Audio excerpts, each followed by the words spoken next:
right? Yeah. Good, good. It's fun, isn't it? I'm talking about being single today, right? Because I always thought I was all right being single. Give me a cheer if you're single. Woo! You sound happy about it. It's all right, isn't it? It's 2 times I think it's properly rubbish being single. One is when I'm ill, because there's nobody obliged to give a shit, right? And the other is when I want to go on holiday. Because I'm a strong, independent woman. I'm happy to go on holiday on my own. I just really resent that they make me pay the single supplement. Like, why don't they just call it what it is? It's a loneliness tax. Right? I've got one friend, she said to me, why don't you go on one of those singles holidays? She said, they're not like they used to be. Right? And I thought about it till she sent me the link to the website, justyou.co.uk.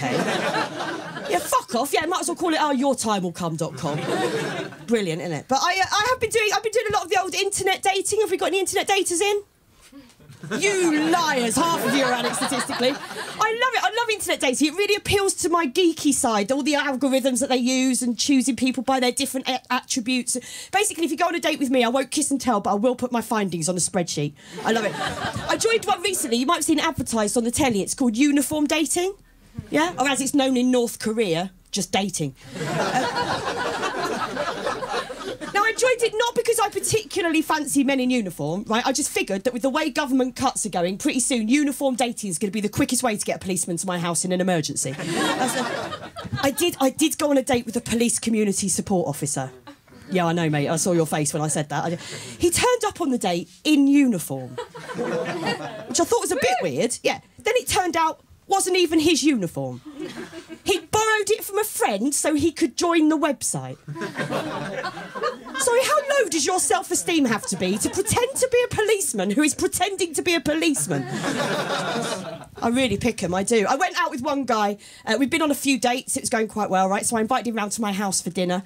And we went to bed together because I'm a slag. And we were about to get down to it. And he said something to me I've never heard before, right? He said to me, Angela, I'd really like it if you'd let me cover you in toothpaste. Now, you don't seem that shocked by that. Is that a thing? Is that what people are doing? Toothpaste? I said, for a start, it's got a certain deep heat quality to it, if you know what I'm saying. I said, if you're going to cover me in a toiletry, at least make it Imac and save me a job later. Toothpaste? He brought his own toothpaste. Yeah, and it wasn't the cheap shit either, it was Oral-B. Which, incidentally, is also what I've graded him on my spreadsheet. Who else have I been out with? I dated a doctor recently. You should be impressed, right? Because girls like me don't get to date the doctor unless that's their prison nickname. It was going fine. It was going fine with me and the doctor. We'd been on a few dates, so it was going fine until we were about to get down to it. Because suddenly I was just overcome with this anxiety, right? When I thought to myself, oh, God, he's a doctor. And he's going to be looking at me. He knows exactly where everything should be and what everything should look like, right? What if he finds something wrong with me? Or even worse, what if I'm actually hideously disfigured and I've got no idea? I didn't want to wake up the next morning and find he'd sneaked out, and instead of leaving me a note, he's left me a prescription for some antibiotics and the number of a good plastic surgeon. Right? So I was really nervous. I couldn't concentrate on what was going on at all. At one point, he leant over and he whispered in my ear, he said, have you been a naughty girl? I said, yeah, I drink too much, I don't exercise. It's been 10 years since I've had a smear. I knew it was game over when I had his knob in my mouth and all I could do was go, ah! Turns out I needn't have worried, he was a doctor of philosophy, for fuck's sake. Oh, man. But all my friends are getting married, right? All my friends are getting married now. That's, have we got any married people in?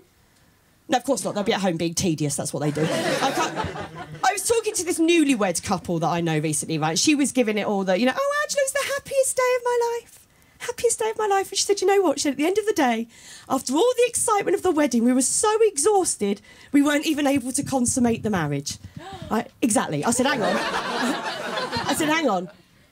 Any day where I am too tired to have sex, and it isn't because of all the sex I've just had, probably not going to be the happiest day of my life, right? Then he chips in, but Angela, he said, the best thing about being married, the best thing, is I know I never again have to go through the trauma of casual sex.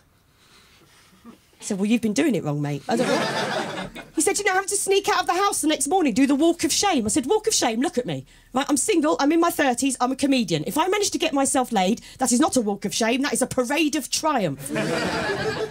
Thank you very much. I've been Angela Barnes. Enjoy the rest of your night.